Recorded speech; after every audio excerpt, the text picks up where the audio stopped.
O Senhor esteja convosco. Ele está no meio de nós. Proclamação do Evangelho de Jesus Cristo segundo Lucas. Glória a vós, Senhor. Naquele tempo disse Jesus a seus discípulos: Não tenhais medo, pequenino rebanho, pois foi do agrado do Pai dar a vós o reino. Vendei vossos bens e dai esmolas. Fazei bolsas que não se estraguem, um tesouro no céu que não se acabe. Ali o ladrão não chega, nem a traça corrói. Porque onde está o vosso tesouro, aí estará também o vosso coração. Que vossos rins estejam cingidos e as lâmpadas acesas. Sede como homens que estão esperando seu Senhor voltar de uma festa de casamento, para lhe abrirem imediatamente a porta, logo que ele chegar e bater. Felizes os empregados que o Senhor encontrar acordados quando chegar. Em verdade eu vos digo, ele mesmo vai cingir-se, fazê-lo sentar-se à mesa, e passando os servirá. E caso ele chegue à meia-noite, ou às 3 da madrugada, felizes serão se ele assim os encontrar.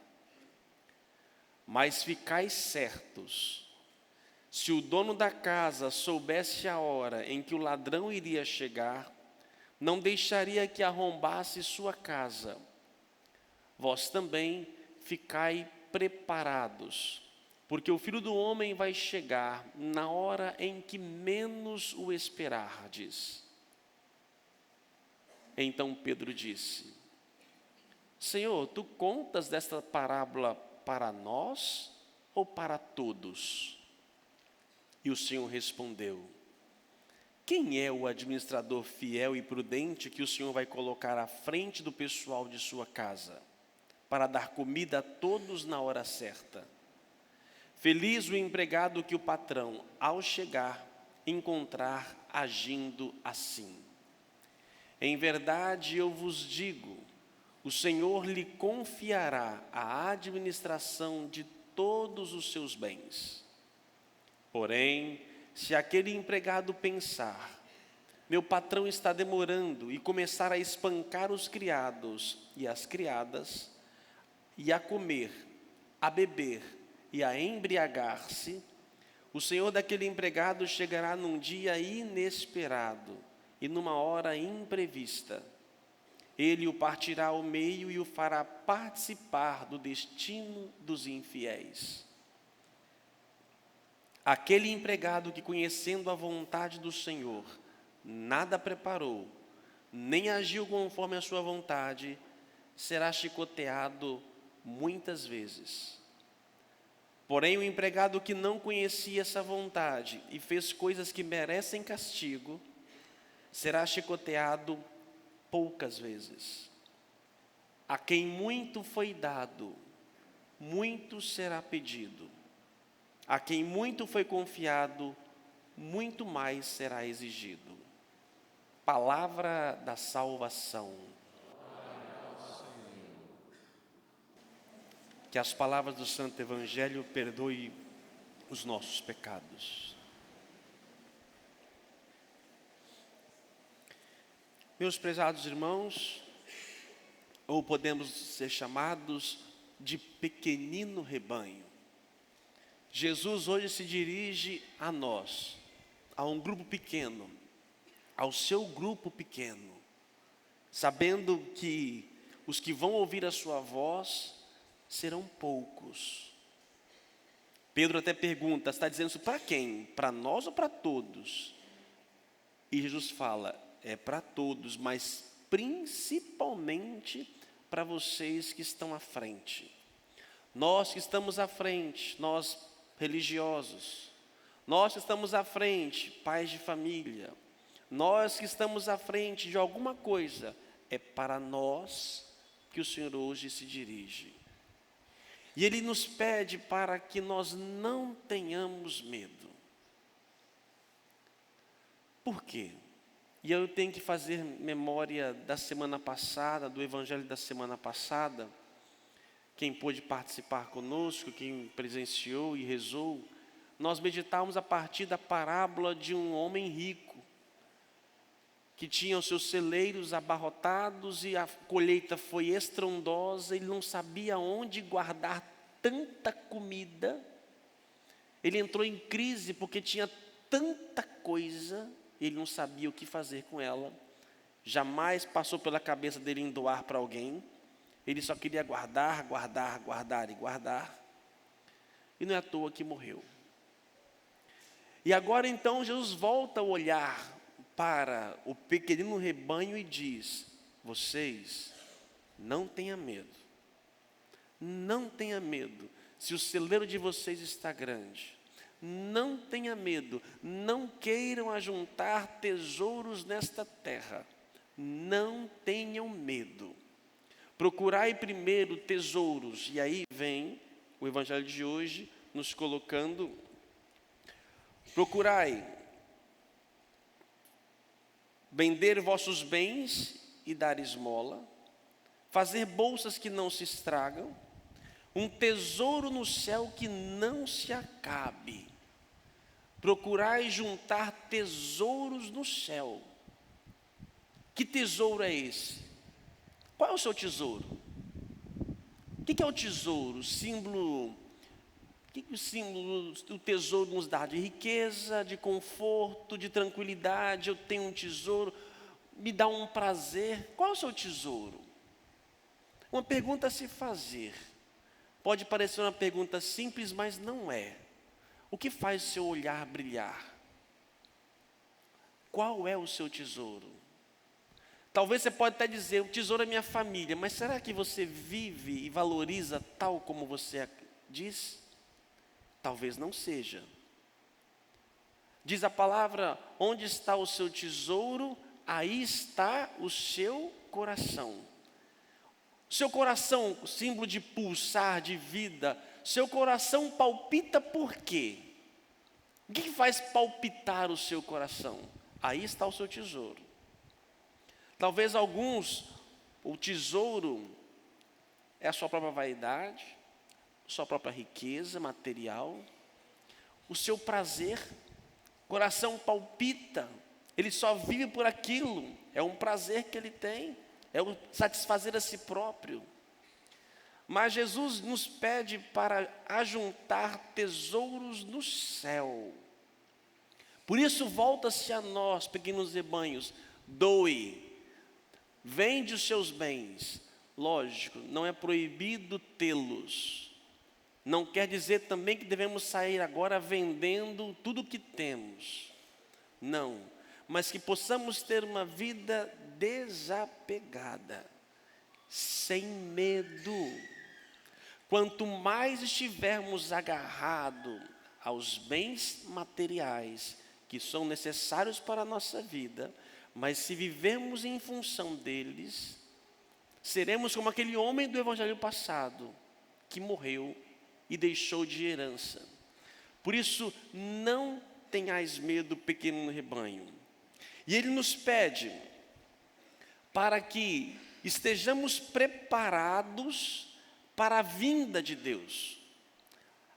Deus há de voltar, seja a segunda vinda de Jesus, seja a hora da nossa morte, seja o momento que eu encontrar com alguém necessitado. Diz a palavra, se deres de comer a quem está com fome, é a mim que está dando, visitar um preso, é a mim que está visitando. Quando o Senhor nos visitar, quando Ele vier junto a nós, devemos estar preparados, atentos, para que possamos então, que o nosso tesouro possa ser entregue a Ele. De que maneira a liturgia hoje nos pede para estarmos atentos? Com os rins cingidos, as lâmpadas acesas, e ao mesmo tempo nos pede para estar vigilantes, como o dono da casa, que não sabe a hora que o ladrão vai chegar.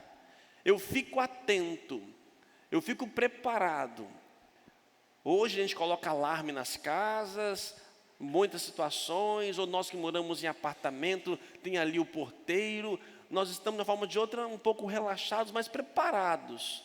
Assim como nós cuidamos do nosso patrimônio e vigiamos, da mesma forma, estejamos vigilantes para quando o Senhor voltar. E Ele nos pede que tenhamos duas atitudes, além da vigilância: os rins cingidos e as lâmpadas acesas. São duas expressões bíblicas de profundo significado. Rins cingidos nos remete ao serviço. Desde Moisés na libertação do povo, na quinta-feira santa no lava-pés, em outros tantos momentos.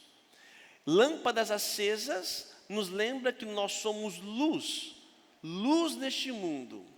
Deus nos pede para que possamos, sem medo, guardar o que Ele nos deu, viver o serviço, a caridade e manter a chama acesa.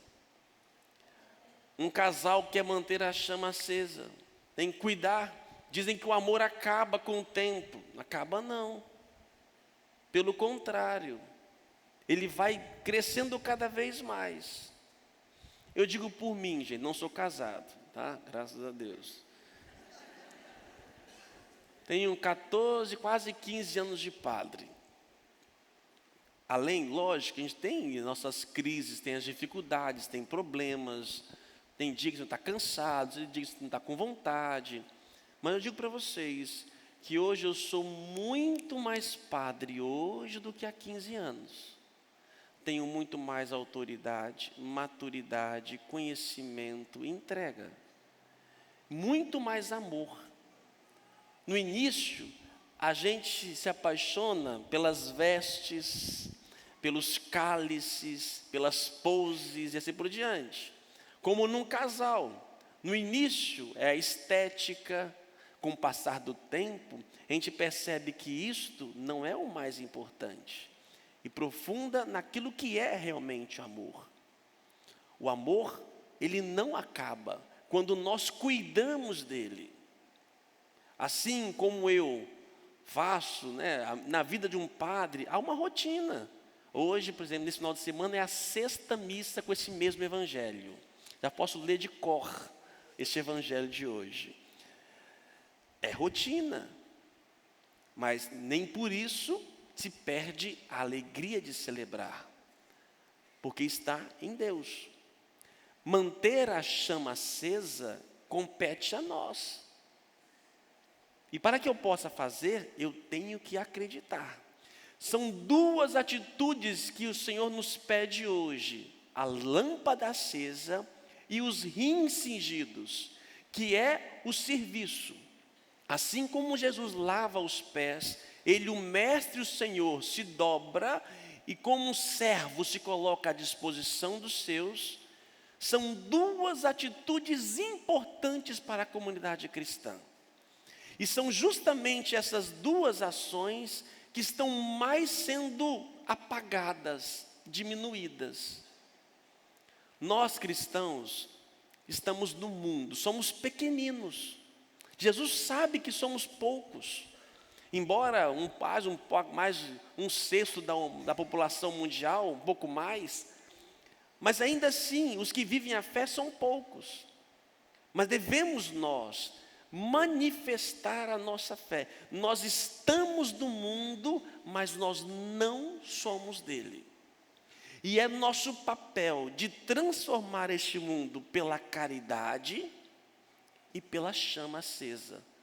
Se os cristãos pararem de viver a caridade e viverem para si mesmos e se apagarem a sua lâmpada, o mundo acaba de vez. A salvação do mundo passa pela vivência do cristianismo.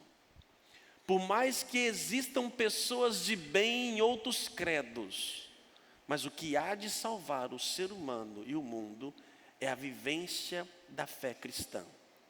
Se eu não mantiver a minha lâmpada acesa, e o meu serviço, a minha doação, a minha partilha, porque o mundo cada vez mais é um mundo egóico, egocêntrico, individualista, capitalista no sentido carnívoro de ser, sem preocupar com o outro.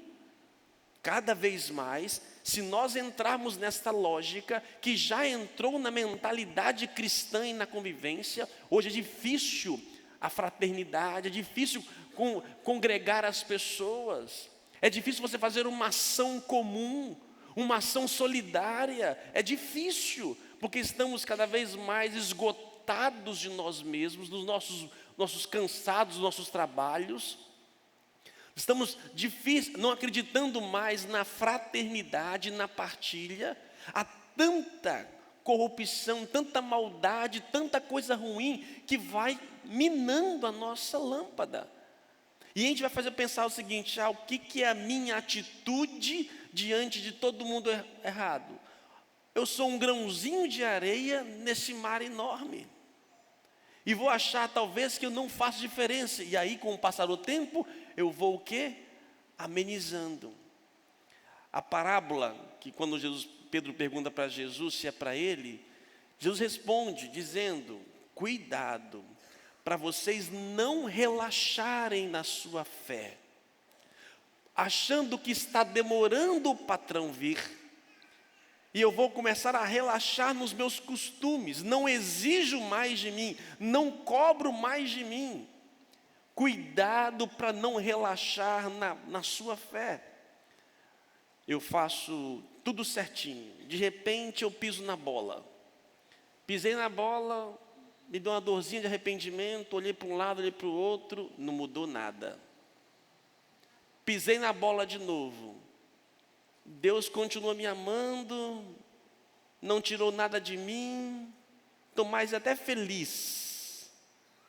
Vou continuar pisando na bola, porque eu vou achando que ninguém está me cobrando, ninguém está vendo, e eu vou talvez relaxando na fé.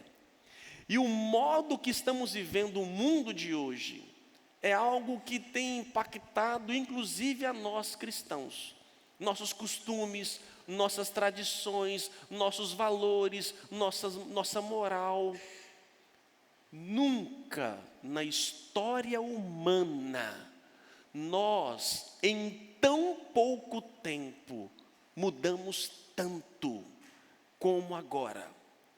Nem talvez na época da Era do Fogo, que foi uma revolução na humanidade, nem nas invasões bárbaras do Império Romano, nem na descoberta da imprensa na idade mais moderna, nem isso causou e tem causado tantas mudanças como em pouco tempo como agora. E a nossa preocupação, pequeno rebanho, é de deixar de cingir os rins, olhar somente para nós mesmos, aumentar os nossos celeiros e apagar a nossa chama. Devemos ter fé. E não é à toa que a liturgia de hoje traz o conceito de fé. A carta aos Hebreus diz para nós: fé é um modo de já possuir o que ainda se espera. Eu já possuo agora uma coisa que ainda vou receber. É uma convicção de realidades que não se veem. Exemplo chulo. Você entra todo ano no campeonato achando que seu time vai ganhar. Você tem certeza. Alguns sabem que vai cair todo ano. Ele tem fé, ele acredita, ele não vê ainda, mas ele sabe. Fecha parênteses. Fé é isto. Eu não vejo que o mundo será melhor. Eu não vejo que o homem irá caminhar pelo caminho de Deus, mas eu creio, eu estou vendo. Eu acredito na vida eterna. O meu tesouro é a minha fé. Eu creio, pode 1000 à minha direita, 1000 à minha esquerda, vivendo errado nos seus valores e costumes ou desvalores, mas eu creio. E eu vou manter, mesmo que sozinho, um pequenino rebanho, eu vou manter a minha convicção. Eu vou manter a minha lâmpada acesa. Pode o mundo caminhar pelo seu egoísmo, mas eu vou ser fraternidade. Eu vou ser caridade. Eu vou estar cingindo. Pode estar todo mundo gozando da sua vida, o seu descanso, mas eu vou cingir os meus rins, porque eu acredito. E como cristãos nós não podemos deixar de acreditar. Eu acredito piamente naquilo que está por vir. E é isso que move. Esse é o meu tesouro. Eu digo para vocês, meu tesouro é a minha fé. Eu já acredito numa coisa que ainda não possuo. Eu não vejo, mas eu vivo por isto. A minha convicção de realidades que não se veem e já possuo o que um dia ainda terei. É por isso que eu dou a vida. E isso, meus irmãos, repercute em toda a nossa instância. Ser homens de fé, mulher de fé, isto é já possuir agora aquilo que um dia teremos. E isso é graça nossa cristã. Muitos estão deixando e apagando as suas chamas, talvez pela falta de testemunho de nós cristãos.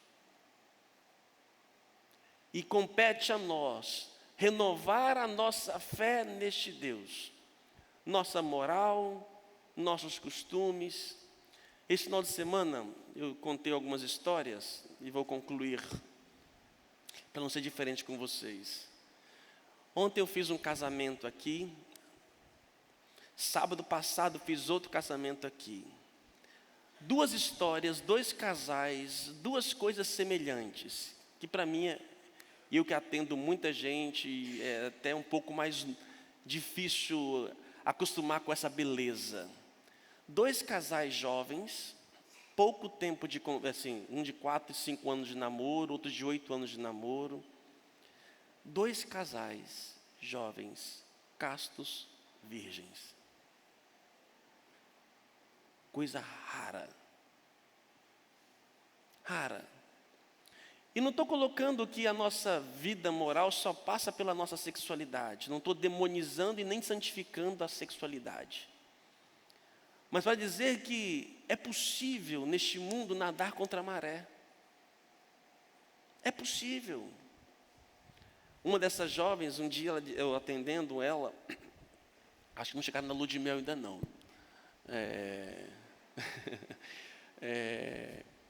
Ela disse um dia, se conheceram em grupo de jovens, foi interessante, foram 2 histórias semelhantes sábados seguidos, né?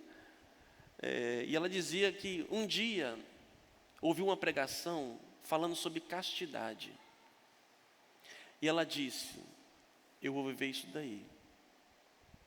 E ela falava, padre, foi muito difícil nós 2, mas a gente acreditava. E um ajudou o outro. E foi tão emocionante, até eu me emocionei na hora do casamento dos 2. Foi da semana passada. Uma pureza. Pode parecer que vão ser devorados por este mundo cruel. O mundo cada vez mais tomando conta de nossas vidas, de nossas famílias. Mas ali. E outra coisa bonita que eu ouvi dos 2, que estão terminando de estudar ainda, foi porque vocês não esperam terminar. Queremos começar tudo juntos, Padre. Vamos construir juntos. Vamos sonhar juntos. Gente, é uma ovelhinha no meio de lobo. Rezar para que possam crescer cada vez mais em Deus. Não quer dizer que, por exemplo, nós, ou os que erraram, que pecaram, que não viveram, não aguentaram, estão no fogo do inferno. Não. Fé. Mesmo que eu vá confessar com o padre a mesma coisa, toda vez, mas se você faz isso, é porque você acredita que está errado. O problema é quando nós nos acostumamos com nossas lâmpadas apagadas, nós nos acostumamos com o nosso modo de ser e nem mais nos pesa na consciência. Este é o problema. Mas quando eu, mesmo que eu vá toda semana, ou que seja, de tempos em tempos, eu procuro um sacerdote. Quando vocês procuram, né? Que vocês não procuram quase que nunca. Vocês vão no convento da Penha. Fazer igual aqueles macaquinhos. Até parece que vão.